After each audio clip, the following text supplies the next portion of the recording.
In this video, I'm going to show you an interesting animation technique that you can use in PowerPoint. So we're going to start with a blank canvas, and I'm going to go to the Insert tab and choose Shapes and pick a rectangle. And I'm going to create one long rectangle, and then I'm going to duplicate it 5 times. So I'll do Control D on my keyboard, 1, 2, 3, 4, 5.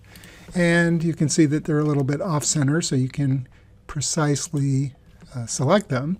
And then I'm going to go to the Format Shape tab, and I right-clicked or held down my mouse key to get Format Shape. If you can't find it that way, you can go to the Tell Me What to Do and type Format Shape will show up, and that will bring this up.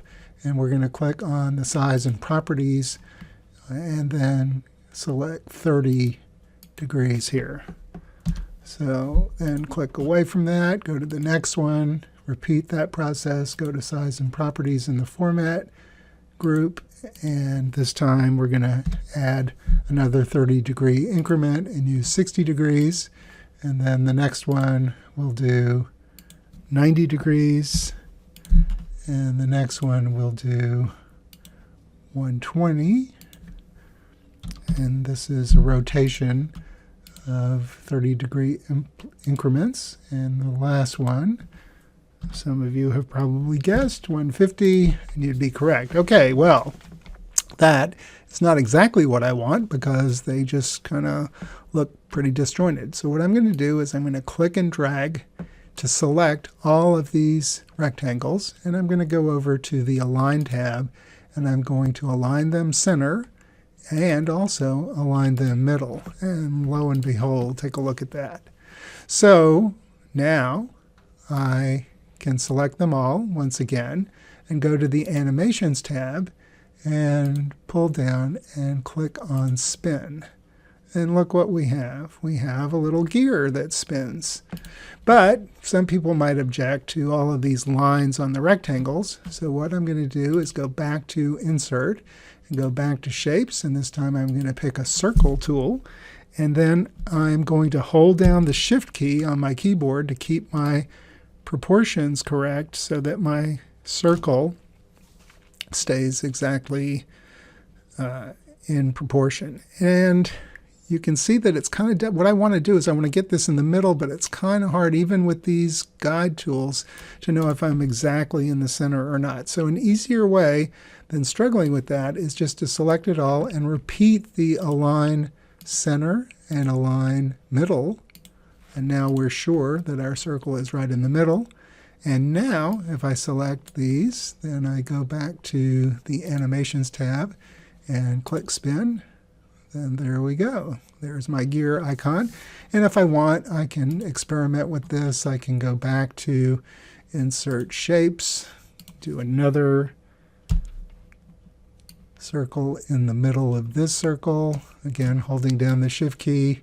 But again, because I don't want to have to struggle, the easier way, just align center, align middle. And now I know that's exactly in the middle. I can change the color on that if I want, and I can select them one more time, go back to Animation, choose Spin again, and there we go. Okay, a pretty cool effect. Not very much work. A couple of things that I might want to consider doing. Number one, instead of having to select them all every time, I can just select them one time and then go to Group and group them all as a single object. And let me repeat that. The way I did that is I selected everything, and then with my mouse I right-clicked. On a Mac you would hold down your mouse button and bring up these options. And then of course, if for any reason you can't do that, then you can type in Group Objects. There we go. And I can do it that way. So the other thing I might want to do is you noticed before, let me turn this off, when, well, I don't have to select everything. I can just select one thing now and go to Spin. and it spins for a few seconds and then stops. It actually spins for 2 seconds. But an easier way to change that, let's just say that I wanted a series of these gears on a title slide while I'm waiting for my audience or a presentation to begin in front of an audience, and I wanted these to be spinning, and I had several of them as a design option. What I might want to do is have them spin continuously.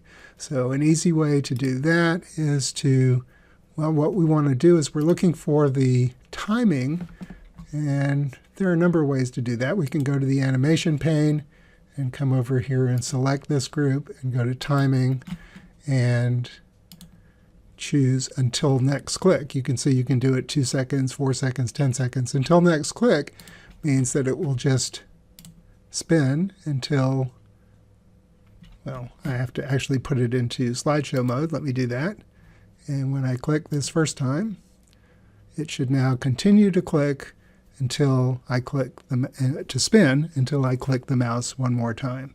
So that's something that you might find interesting to explore in PowerPoint, and there are lots of design options you can think about doing with these effects.